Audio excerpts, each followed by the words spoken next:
kasalukuyan. So basically, and I made it, guys. To his vlog.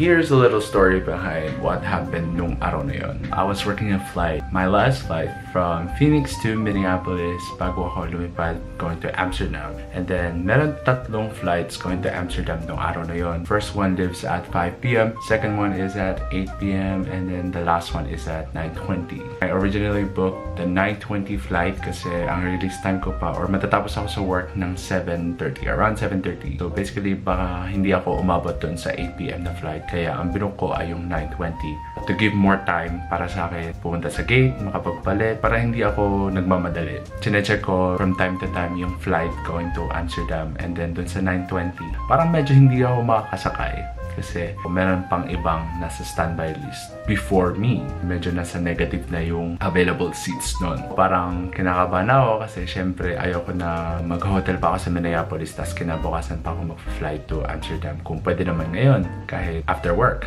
And nakita ko delayed yung flight, yung 8 p.m. naging mga around 8:30, something like that. Naku, parang pwede pala ako dito kasi kung hindi ako makasakay dito, at least meron pa akong chance na isa compared dun sa last flight. Kasi wala nang chance after that. And na-delayed nga. So parang aabot ako kasi mga 7:30, 7:40, tapos na ako sa work.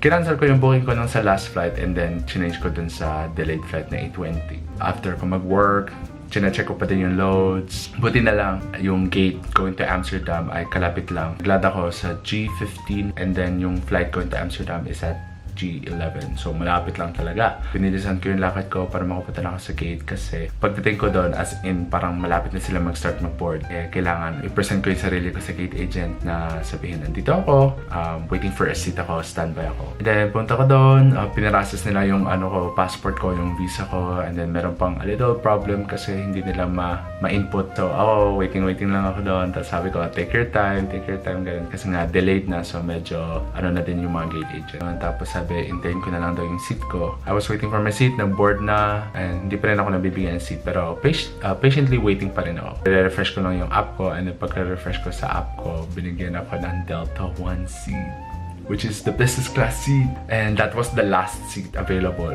for business class. So parang sabi ko, wow, thank you Lord. Para sa akin talaga, binigay mo pa sa akin tong seat na to. I'm very thankful. Straight from work, pagod ako kasi nag-start kami ng maaga West Coast time. Makakapahinga ako, makakatulog ako ng maayos, makakahiga ako. Iba talaga gumalaw si Lord. Ayun, just a little story behind it. And enjoy the rest of the vlog. Let's go.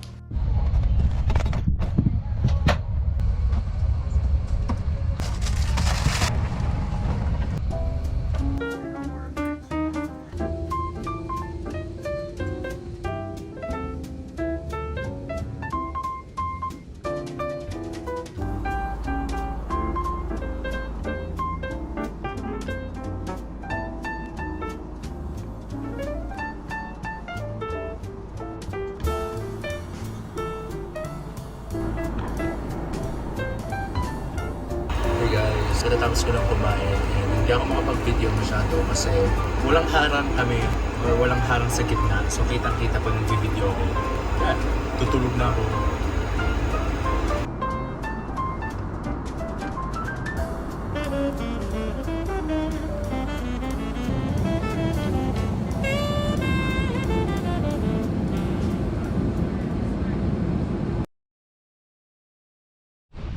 Hey guys, so nandito na ako sa Amsterdam and I'm currently stuck. Puro puno yung mga flights. May itatry ako ng isang flight mamaya pero as in pulang-pula siya. So hindi ko talaga sure. Ano na lang talaga yan. Miracle na lang kung makakasakay ako. And itong kasalukuyan ko ngayon, nagpapalit ako ng sapatos. Kasi hindi na ako nakapagpalit kahapon kasi diretso na ako sa flight. Diba nagwo-work ako. Pumunta na agad ako sa gate papunta sa Amsterdam. And ngayon, hindi ko alam kung saan ako pupunta. Guys, ito yung cons ng flight benefits. Hindi sure yung flight mo. So ngayon, paano na ako? Help me. Hindi ko pa alam. Tapos hindi ko alam. Bahala na si Lord. Scholing heeft graag op vakantie als gaat ze graag allemaal onderzoeken voor u, behalve als u vrij. In Vienna. Nandito na din tayo sa wakas. And I made it, guys. I made it. Thank you, Lord. Grabe, guys. Kung alam nyo lang. Yeah. Finally, after last time ko punta dito 2017, 24. After 7 years, I'm excited. Let's go.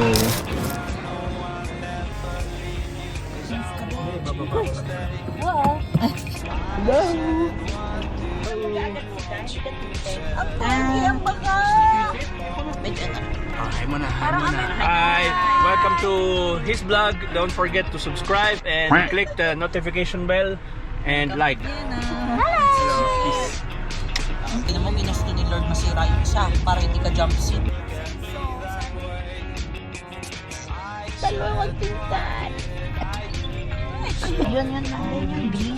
What's up, guys? Hi, kuya. Hi sa vlog. Hi, vlog. Mas matangkad ka na. Ang ganda.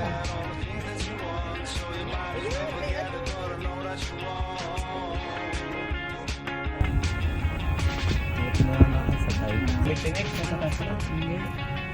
Hindi, ano matinig? Amas ko po.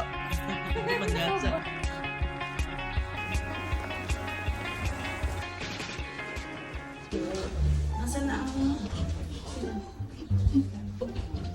Baka nasa baba sila.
May delay na konti yan sa likod.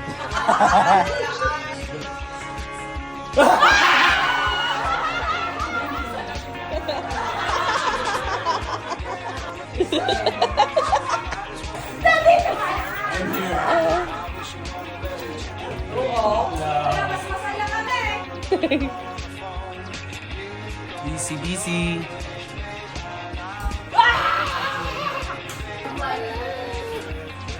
Wow! Naka-follow. Wow, clear ka ba? Clear. Wow! Hi guys, welcome back to my channel. Today we've got Salamin. Hallo! Aan die land nooit alles. Nein, sie ist da drin. Sie ist erst mit jetzt. I had after work drinks, kaya na late. Yon.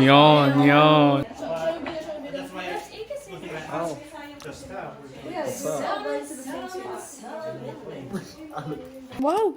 Clear ng skin mo. What's your skincare routine? Wala. Yasoy.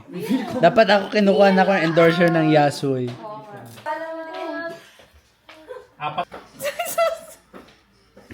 Ito nakanta.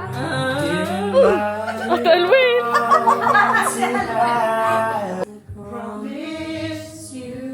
You.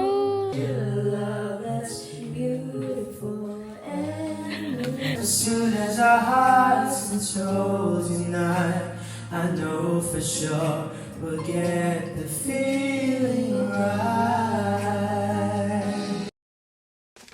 Hi guys! A little bit of a story again ng aking journey going to Vienna, Austria. Nakita nyo na the journey going there is not easy as a standby passenger. Pagkadating ko sa Amsterdam, I can use KLM and Austrian Airlines. Pero yung Austrian Airlines, 0 seats available na talaga. And then, I will try KLM kasi yun yung partner airline namin. Yung pagka-check ko sa standby list, as in red siya, meaning less likely na magka-seat. Pag naman yellow ay meron pero konti. And then pag green, yun talaga yung free. Madaming seats open. Yung time ko, as you can see here, pulang-pula siya. Hindi ko talaga alam kung paano. Meron pa namang sunod na flight pero ganun din yung status. So hindi ko pa rin sure. Or yung flight na nakabook ako, meron isang seat available which is yung business class. Pero as far as I know, hindi kami na-upgrade sa business class kapag sa ibang airline. Ang kinakabahan ako kasi gusto ko na nga makapunta sa Vienna. Ayoko nang matulog sa airport kasi the next day, pag titignan mo yung flight status, ganun pa din. Red and yellow. Hindi ko lang kung ilan yung nakalista sa standby. So, pumunta pa rin ako sa gate. Sabi ko, tatry ko na lang talaga din and si Lord na talaga yung bahala. Pero inyo guys, nabigyan ako ng boarding pass. Tapos, ang nakalagay pa ay business class. Nakasakay ako. Sabi ko, Lord, bakit? Deserve ko ba to? Grabe, nakalagay na sa status 0 seats available. Pero, ba't ako nakasakay tapos business class pa? Hindi ka talaga mapapaisip na grabe talaga si Lord gumalaw. As in, wow! This is a testimony guys na anything is possible as long as you pray for it. Biruin nyo yun guys, 0 seats available na talaga yung nakalagay. Pero, nabigyan pa rin ako ng seat. Tapos business class pa. So sabi ko, Lord, thank you talaga. And ayun lang guys, and watch out for the next vlog.